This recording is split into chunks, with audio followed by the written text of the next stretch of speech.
രവി ഇതിനു മുൻപ് ഞാൻ രവിയുടെ പേര് കണ്ടത് എവിടെയാണെന്ന് അറിയാം? എവിടെയാ? Knife in the bar. Okay, so അതിനുശേഷം ഇങ്ങനെ കാത്തിരിക്കുകയായിരുന്നു എന്താണെന്ന്. ഇപ്പോൾ അത് കാത്തിരിപ്പിനുള്ള ഫലമുണ്ടായെന്നുള്ളതിൻ്റെ വണ്ടർഫുൾ എക്സ്പീരിയൻസ്. കാരണം how did you get this spark actually? നമുക്ക് സത്യം പറഞ്ഞാൽ ചെറിയ രണ്ട് എലമെൻറ്റ്സ് നേരിട്ട് ശരിക്കും സംഭവിച്ചു എന്നുള്ള ചില കാര്യങ്ങളുണ്ടായിരുന്നു എൻ്റെയും ഡയറക്ടറുടെയും ജീവിതത്തിൽ. അപ്പോൾ അത് രണ്ടും കൂടി ചേർത്ത് വെച്ചിട്ടൊരു ആശയം പറഞ്ഞപ്പോൾ അത് സ്പാർക്കായിട്ട് മാറിയായിരുന്നു ആക്ച്വലി. അപ്പോൾ അങ്ങനെയാണ് ഈ ഐഡിയയിലേക്ക് എത്തിയത്. പിന്നെ ഈ നായയുടെ ട്രാക്ക് എന്ന് പറയുന്നത് ശരിക്കും എൻ്റെ ജീവിതത്തിൽ ഏറെക്കുറെ സംഭവിച്ചിട്ടൊരു കാര്യമാണ്.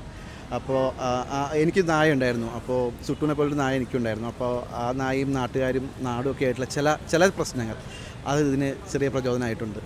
അപ്പോൾ അങ്ങനെയാണ് ഇനീഷ്യൽ സ്പാർക്ക്. ശരിക്കും നമുക്ക് നമ്മുടെ മനസ്സിൽ ഏറ്റവും കൂടുതൽ നിൽക്കുന്നൊരു കാര്യമായിരുന്നു. കാരണം ചിലപ്പോൾ നമ്മുടെ ജീവിതത്തിൻ്റെ ഭാഗമായിട്ടൊക്കെ വന്നതായിരിക്കാം. ഈ സിനിമയിലേക്ക് ആ ഡയലോഗ് കൊണ്ടുവന്നാണ്. കാരണം നിൽക്കാൻ പറ്റാത്തടത്തുനിന്ന് ഓടിപ്പോകാൻ വേണ്ടിയിട്ടാണ് ഈ ലോകം വലുതായിരിക്കുന്നത് എന്ന് പറയുന്ന ആശയമാണ് ശരിക്കും ഞങ്ങൾ രണ്ടുപേരും അത് അംഗീകരിക്കുന്ന ആശയമാണത്. അപ്പോൾ അതാണ് ശരിക്കും ഇതിൽ തുടങ്ങുന്നത്. ആ ആശയത്തിൻ്റെ ചുറ്റുപറ്റിക്കൊണ്ടാണ് ബാക്കിയുള്ള കഥാപാത്രങ്ങൾ ഉണ്ടാകുന്നതും മനുഷ്യനും മൃഗങ്ങളും എന്നുള്ള ഐഡിയ ഉണ്ടാകുന്നതും രണ്ട് കഥകളായിട്ട് അതിനെ മാറ്റുന്നതും സുട്ടുവിനെ നായകനാക്കുന്നു.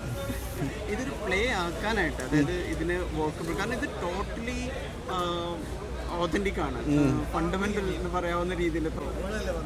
ഇതൊരു ഫിലിമിലേക്ക് വർക്കബിൾ ആവും എന്നുള്ള രീതിയിൽ എങ്ങനെ ആ ഒരു മൈൻഡ് സെറ്റ് വന്നത്? സിനിമയിലേക്ക് ഞങ്ങളുടെ മനസ്സിൽ എഴുതുന്നതിന് മുമ്പായിട്ട് മനസ്സിൽ സിനിമയായിട്ട് കാണുമ്പോൾ അത് ഓടുന്നുണ്ടായിരുന്നു. എനിക്കിഷ്ടപ്പെടുന്നൊരു സിനിമയായിട്ട് ഓടുന്നുണ്ടായിരുന്നു. അപ്പോൾ ആ ഇഷ്ടത്തിനെ, ആ ഇൻസ്റ്റിങ്ക്റ്റിനെ ഫോളോ ചെയ്യാൻ വേറെ വഴിയില്ലല്ലോ. അപ്പോൾ അത് കമ്മ്യൂണിക്കേറ്റ് ചെയ്യുമ്പോൾ അതിൻ്റെ ചുറ്റുവട്ടം തന്നെ അറിയുന്ന ആൾക്കാർക്കും അത് എക്സൈറ്റ്മെൻറ്റ് വരുന്നതായിട്ട് തോന്നി. അപ്പോൾ പിന്നെ അത് പക്ഷേ ആക്ച്വലി ഞങ്ങൾ കുറച്ച് കാലം ഞാൻ രാജേഷും കൂടിയിട്ട് കുറച്ച് വർഷങ്ങളായിട്ട് ശ്രമിച്ചുകൊണ്ടിരിക്കുന്നുണ്ട് സിനിമയാക്കാൻ.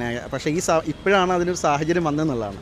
അപ്പോൾ കുറച്ച് കാലം ഞങ്ങളുടെ മനസ്സിൽ കടന്നിട്ട് ഇത് ഒന്ന് വെന്തിട്ടുണ്ട് ഐഡിയ. രാജേഷിൻ്റെ ജൂനിയറായിട്ട് പഠിക്കുമായിരുന്നു. അപ്പോൾ അന്ന് മുതൽ രാജേഷിനെ എനിക്കറിയാം. നമ്മുടെ നൈഫ് ഇൻ ദ ബാറിലും രാജേഷിൻ്റെ കൂടെ തന്നെ ഉണ്ടായിരുന്നു. അപ്പോൾ അന്നൊരു പരിചയമാണ്. അപ്പോൾ ഞങ്ങൾക്ക് അത്രയും കാലം പരിചയമുള്ളത് കൊണ്ടും ഒരേ സിനിമകൾ തന്നെ ഞങ്ങൾ കണ്ടു വളർന്നിട്ടുള്ളത് കൊണ്ട് ആശയങ്ങൾ കമ്മ്യൂണിക്കേറ്റ് ചെയ്യാൻ ഞങ്ങൾക്ക് കുറച്ച് എളുപ്പമുണ്ട്. അതുകൊണ്ടാണ് ഈ സിനിമ നടന്നത്. ആക്ച്വലി എനിക്ക് തോന്നുന്നു ഒരു പക്ഷേ ഞാൻ രാജേഷിനോടല്ല വേറൊരാളോട് ഇത് പറഞ്ഞ് കമ്മ്യൂണിക്കേറ്റ് ചെയ്യാൻ എനിക്ക് അത്ര എളുപ്പമാവില്ല. ഞാൻ അത്ര നന്നായിട്ട് കഥ വെർബലി പറയുന്ന ഒരാളല്ല. പക്ഷേ രാജേഷിനത് ഞങ്ങൾ തമ്മിൽ പരിചയവും കണ്ട സിനിമകളുടെ സമാനതകളും മറ്റ് ചിന്തകളൊക്കെ കൊണ്ടാണ് ഇത് കമ്മ്യൂണിക്കേറ്റ് ചെയ്യാൻ സാധിച്ചത്. അതുകൊണ്ട് മാത്രമാണ് സിനിമ ഉണ്ടായത് സത്യം പറഞ്ഞു കഴിഞ്ഞാൽ. അത് പരിപൂർണ്ണമായിട്ട് നമ്മൾ വിശ്വസിച്ചു വന്ന പ്രൊഡ്യൂസറായിരുന്നു സന്തോഷേട്ടനും ബിനുചേട്ടനും. അപ്പോൾ അവരോട് ഈ കഥയുടെ ഒരു ലൈനാണ്, ടോട്ടൽ കഥയും പറഞ്ഞു. ഇപ്പോൾ കഥ പറഞ്ഞപ്പോൾ അവർക്ക് അതിൻ്റെ ഉള്ളിലൊരു സ്പാർക്ക് ഉണ്ടെന്ന് അവർക്ക് തോന്നി. മോറോവറായിട്ട് രാജേഷിൻ്റെ മുകളിൽ മറ്റുള്ള ക്രൂവിൻ്റെ മുകളിലൊരു വിശ്വാസം, നമ്മളെന്തെങ്കിലും ഒരു പുതിയ സാധനം ചെയ്യുന്ന അവരുടെ വിശ്വാസം അവരാദ്യം അത് പറയുകയും ചെയ്തിരുന്നു. അപ്പോൾ അത് തന്നെയായിരിക്കണം അവരെ. കാരണം അവർ വന്നിട്ടില്ലായിരുന്നുവെങ്കിൽ ആക്ച്വലി അവർ കഥ കേട്ടന്ന് മുതൽ അവർ കൂടെ നിൽക്കുകയാണ്. അപ്പോൾ ഇങ്ങനെ ഒരു പ്രൊഡ്യൂസർ ആക്ച്വലി ഞങ്ങളുടെ കൂടെ ഇന്ന് വരെ നിൽക്കുക എന്ന് പറയുന്നത് ആണ്, അല്ലെങ്കിൽ ഇങ്ങനൊരു സിനിമ ഉണ്ടാക്കാൻ സാധിക്കില്ല. ഒരുപാട് അമ്പുകൾ ഉണ്ടെന്ന് അറിയാം. അടുത്ത ഏതാണ്? ഞങ്ങൾ ചില ചർച്ചകൾ നടക്കുന്നു, ഒരു എഴുത്ത് നടക്കുന്നുണ്ട്, ഒരു പടം സംവിധാനം ചെയ്യാനുള്ള ശ്രമങ്ങൾ നടക്കുന്നുണ്ട്. അതിൻ്റെ പുറത്ത് പറയാൻ തക്ക ഡെവലപ്മെൻറ്റുകളൊന്നും ആയിട്ടില്ല, പക്ഷേ ഉണ്ടാവും അടുത്ത സിനിമ. ഞാൻ സംവിധാനം ചെയ്യാനൊരു ശ്രമം നടക്കുന്നുണ്ട്. രാജേഷും ഞാനും കൂടി ഒരു ഐഡിയ വർക്കൗട്ട് ചെയ്തുകൊണ്ടിരിക്കുന്നുണ്ട്. അതും മറ്റു ചില വർക്കുകളുണ്ട്. അങ്ങനെ പോകുന്നു.